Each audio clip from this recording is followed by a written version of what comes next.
Hey, Christopher. Mm, Hey Russell. How you doing? Good. How are you? Good. Is Commissioner Maestas planning to attend the hearing?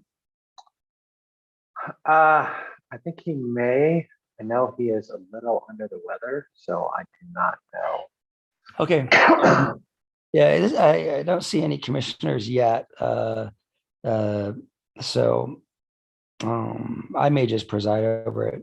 The the orders of the commissioner as a designee. It doesn't. It's easy to preside over one of these. You just ask, who's next, and ask guys who's next, and they speak, and that's it. And there are no evidentiary decisions to make, rulings to make, or anything. It's pretty easy. And I guess we have four commenters, right, Isaac? Okay. Yeah, Because it's restricted to people who haven't made written comments. To try to keep the record short. It is going to be very short, I guess. But and Russell, just FYI, Commissioner Maestas did decline the calendar invite that I sent to him for today, which I think would probably indicate that yes, he won't be here. So you should definitely plan on presiding. okay, excellent. Okay. I don't mean excellent like that he's not going to be here, but that we know. But there's Yeah. Isaac, did we hear anything from any other commissioners? I did not know. Okay. I'll just go ahead and preside over it. There's only four people. Well, I'll just wait till it starts. Let's see. It's about 9:59, so we can start in a minute.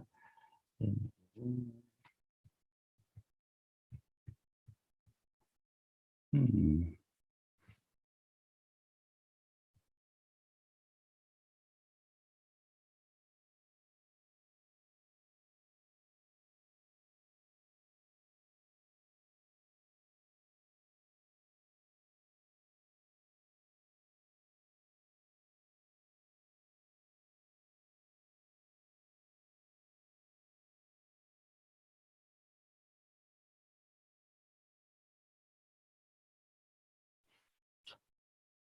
Okay, I show that it's just turned to 10 o'clock. So I think we might as well get started. Maybe not all the commenters here yet, but I guess we're only waiting for a couple of people that probably show up soon. Madam Court Reporter, let's go on the record, and I'll just make a brief introduction and such. Are we on the record? Okay, thank you. Yes, and could you please turn your audio on? Oh, I'm sorry, your video. I'm sorry. Geez, I have to hook it up. Sorry, give me a second. I forgot about that.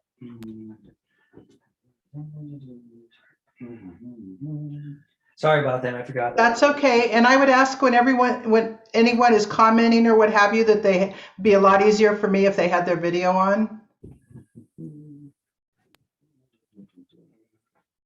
It'll just take me a second. I just have to get the webcam out.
I just hooked up. Okay, I just hooked up my webcam and maybe I have to, do I have to re-enter? Oh, sorry, I see. I have to just start video. Okay. All right. Oh, Commissioner Hall is here. Okay. Oh my God. I look terrible. I wasn't expecting to be on camera, but the court reporter wants us to be on camera. So I'm kind of straight out of the shower and such, but it's okay. All right. So can you hear me, Madam Court Reporter? Are we all set? Excellent. Okay. So we're on the record now. We're here in the matter of the public comment hearing for the Community Solar Act rulemaking, docket number 21-002, 00112. As per the order issuing NOPR, the notice of proposed rulemaking, the commenting is restricted to those who have not made written comments already. I think that probably narrowed down our commenters a bit for today's hearing, because I guess we have four commenters. Is that correct, Isaac? That is correct, Russell. Okay. Now, the court reporter has asked that commenters turn on their video if they have it. Obviously, I did it last minute, and so didn't expect to do it, but it does help the court reporter to see your lips moving. So if you can do that, I ask that you do that. Some people are showing up. Excellent. Okay. And if you can't, then I'm sure we'll get by. So this public comment hearing could be presided over by Commissioner Hall, if you like. I don't think there are going to be any other commissioners here. So Commissioner Maestas isn't going to make it. So if you'd like to preside over it, Commissioner Hall, you can. It's very easy. You just ask, there are four commenters, you just ask them to go one by one, and you can decide how long you'd like to allow them to speak, since we only have four of them. In the order issuing NOPR, we said they may be limited to 5 minutes, but you don't have to. I mean, especially because there's only four people. So if you'd like to preside, Commissioner Hall, I can just turn the reins over to you, and you can just ask the commenters to go, I guess, in the order that they're signed up on the list that Isaac has. So okay, well, I wasn't intending to, but I'm quite happy to, Russell. And yeah, it's very simple. it's not. Yes, I understand. So okay, so fine. And no, I think that I'm kind of astonished. There's only four commenters, but that's okay. We noticed it effectively and everything, right? Yes, it's Commissioner Hall's, because this order included language that we used to use a long time ago for rulemaking hearings that said that no one can make an oral comment who has already filed a written comment. We haven't been doing that in rulemakings in the past few years, but given the huge volume of comments that we've been getting and expected to have, we wanted to restrict this to oral comments. I did, at least, and the commission did as well, just so that this hearing wouldn't be a day-long hearing with a lot of rehashing of written comments. That's generally what happens when Yes. when you allow oral comments by written commenters, is there's a lot of rehashing, and that could take 2 days in this case. So we want to avoid that. Well, okay, fine. Well, that certainly must have winnowed it down a lot. We can decide later whether that is a good thing or not, but anyhow, it is what it is. So yes, I'm happy to run this meeting, and certainly I think people should be given more time if they can use it. I don't know, 15 minutes, maybe. So why don't we get started? Thank you, everybody, for being here. Certainly, it's a new year, and hopefully we all have a renewed energy to go forward on this big project. I know I feel that way about it. I think community solar is a really important topic. So I'd like to ask whoever's in charge of the list of speakers to let me know who's first, and we can have them proceed, and they will have 15 minutes each. Okay, here it is. Michael Atkinson. Are you here, Mr. Atkinson? Yes, good morning. Okay, good morning. So please proceed with your comments, and you'll have 15 minutes. Oh, before we get started, is someone watching the clock? I I won't take close to 15 minutes. I expected 5. Okay. All right. Well, thank you very much. Yeah, You can go. thank you for Okay. allowing me to speak before you and present the comments to your proposed rulemaking on behalf of my team, Sincarfa Solar. Sincarfa Solar is a highly experienced developer and long-term owner-operator of solar projects across the country. Since 2009, as a team, we have developed or currently own projects in 14 different states, many of those with active community solar programs. We also have 4 non-community solar projects that we have developed and now own within Kit Carson's service territory in northern New Mexico. We believe that we are one of the very few companies in the country that has acquired tens of thousands of their own residential community solar customers, owns the projects that we have developed long-term, and has also developed distributed generation projects here already in the state of New Mexico. And we're all extremely excited about the opportunity to continue to expand the solar energy footprint in New Mexico and share the knowledge that we have gained over the years.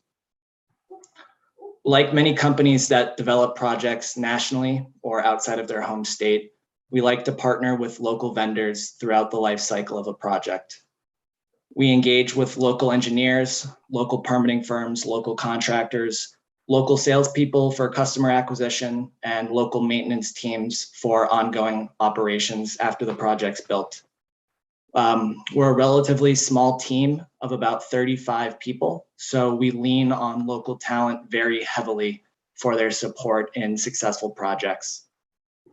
Therefore, we're asking that the rules specifically define local businesses. Is it simply the location of a company headquarters? Is it where the company has a majority of their employees, or is it where a larger company has a branch office? Additionally, while local labor is clear, we'd like to understand how local partnerships are defined and what role partners should play. This will greatly improve potential collaboration among stakeholders. As I'm sure you know, there are many different partnerships that can take place even after the development stage of a project. And we'd like to know if those partnerships that come later on will be given preference as well. So clarifications across really all project criteria and early insight into how project preferences are quantified will not only help developers invest in the right ways, but it will help companies like ours select the correct partners and vendors to ensure that the rules benefit the types of organizations that the legislation intends. We agree that having non-ministerial permits in hand is an important part of ensuring project advancement, but we would like the commission to be mindful of the time and resources of state agencies and local governments that will be inundated with more applications and requests than will ever become real projects. In other states, we have seen some municipalities overwhelmed by solar activity institute moratoriums on all projects in their jurisdiction. We would hope that that doesn't happen here. And we would suggest that if a developer has completed appropriate due diligence and they are confident in their ability to obtain permits, then perhaps only the permit applications and an additional program deposit should be required for a bid to be submitted versus all non-ministerial permits. We agree with SPS's position from their written comments that once all proposed community solar projects currently in the existing queue are removed, the ranking of program bids should be used to determine the community solar queue for the studies to follow. By not disqualifying projects who already applied to the existing queue, it protects those who are willing to invest interconnection dollars early into their projects, but it also protects those who waited to apply due to the potential repercussions of what is being referred to as queue squatting. We believe that by doing this, it levels the interconnection playing field for all after months of uncertainty and industry debate around an extremely important project factor.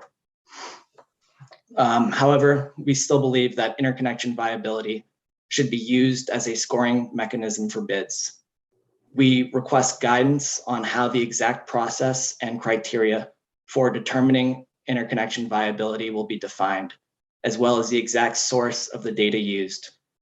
We believe that without studies, interconnection viability should be a binary factor and not open to any form of discretion from utilities. We do not believe the utilities should be required or able to rank projects' interconnection viability without detailed studies and submit bids of their own to the program. Regardless, we urge the Commission to be mindful that due to the complex nature and public inaccessibility of capacity data, utilities will always have an advantage over finding the lowest cost interconnection locations. This interconnection lever has a tremendous impact on project economics, and therefore any block or percentage of the program that is potentially allocated to utilities should certainly be expected to be filled by them. The Commission also specifically asked whether distribution upgrades should be rate-based. We believe all interconnection upgrades should be covered by the project developers. Any developer participating should be able to locate projects near infrastructure that has a strong likelihood of providing an economically viable interconnection. Sincarfa believes that this community solar program will be extremely beneficial to New Mexico, as similar programs have been in other states. We are incredibly grateful for the opportunity to be a part of your clean energy transformation, and thank you again for taking the time to hear our comments today. Thank you very much. Those are very comprehensive comments on many of the issues, if not all the issues that I'm familiar with so far. Very, very interesting. Very good. Thank you very much. Who's next on the list? Oh, Miss Porter. No, Scott Risley. All right. If you could please proceed. And I'd like to make mention of the fact that Commissioner Fishman has just joined us as well.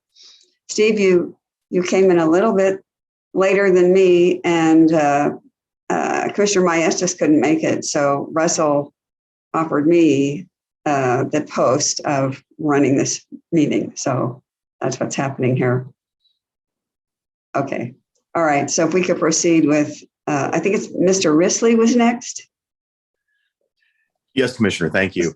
I appreciate the time, but my firm joined with the Coalition for Community Solar Advocates. Comments that have already been submitted in writing, and following the instructions for the forum, I think I should stay quiet and just listen. Thank you very much. Oh, I understand. Okay. So then, Ms. Porter, Ona Porter, very nice to see you. You can proceed, and you have 15 minutes if you would like to take that time. Thank you, Commissioner. I appreciate that. My name is Ona Porter, and I am the Executive Director and Clean Energy Leader for Prosperity Works. And I come to you today specifically on behalf of the low-income populations that we are hoping to be served by community solar. Prosperity Works has had a big stake in the ground, both in terms of regulation and also in terms of the deployment of resources with the low-income communities. So we have, in the last about 2.5 years, provided energy efficiency, affordability, and sustainability resources to over 500 low-income homes in New Mexico.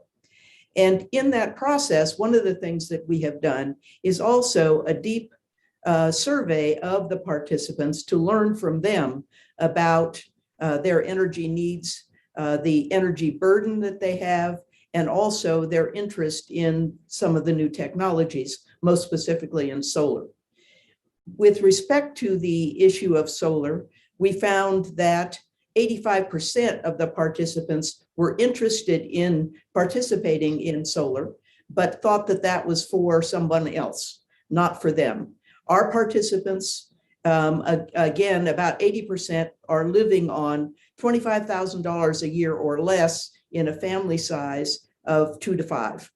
So resources are a huge issue.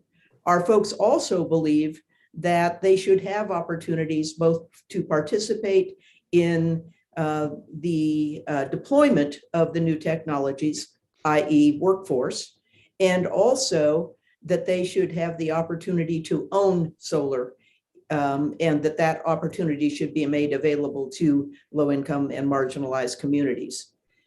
Having said all of that, we developed a model for deployment that I think is important to consider in this particular case. And that is a community-to-community model, the goal of which is to overcome 3 major barriers to low-income people participating, and those people are those who are most in need and hardest to reach. The first one is trust. And they have been running into a dead-end wall going 100 miles an hour most of their lives, and they do not trust, by and large, institutions in general. But also there's the issue of misinformation. And one of the things that we know is that there has been a lot of work done by less than reputable solar salespeople in the low-income communities. And people have been taken significant advantage of without knowing that that was happening. And the other barrier is cost. And so it is those things that I would like to address this morning. And so in terms of overcoming all of those, or 2 of those at least, the issue of trust and misinformation, we have developed what we call a community-to-community model.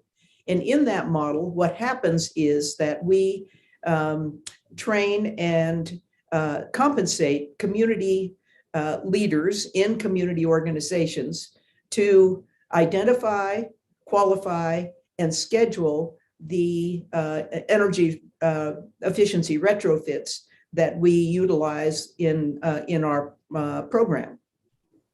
In this case, for instance, we were able to deploy those resources that are provided in the low-income energy efficiency that is required by the Efficient Use of Energy Act through P&M to 218 homes in 10 weeks. And it's a highly efficient and also a highly effective model. The other thing about that is that the community folks are the people who can overcome the issues of trust and also of misinformation. And so employing them is very important. And I know that that there have been joint commenters who've talked about the importance of employing community-based organizations to help with the development of subscribers. I can't emphasize enough the importance of that. I can't also emphasize enough the importance of those organizations being compensated. All of the work that we have done to date in terms of training and deploying community people to reach other community people, I have had to raise the money for. I think that this is a cost of doing business and should be considered a cost of doing business by anyone who is a subscriber, who is planning to bid on this, on the prospect of providing community solar installations. The other thing, the issue of cost, is one that we know is critical for low-income communities. I was just on a call yesterday where people were talking about the benefits of tax credits. Low-income people do not benefit from tax credits. Low-income people also are unable to go out of pocket, even if they're going to be reimbursed 100% for either appliances or light bulbs or anything else. They simply don't have the money to do that. So having a cost deferment in the community solar projects becomes very important. And I think that the minimum that should be is about 25%, but it could be more than that. And there could be some ways to think about how we develop a fund that would actually allow people to subscribe at no cost whatsoever. So the other thing that I want to mention is that we are in support of the joint commenters the comments that they have made with respect to subscribers and how we can reach those subscribers efficiently and effectively. And the other thing that I want to talk about just a little bit is that we think about this not only in terms of environmental justice, where populations can fully participate in the creation, the benefits, and even the ownership of community solar projects. But also, if we think about an economic justice model, we think about them participating in training and also in the workforce.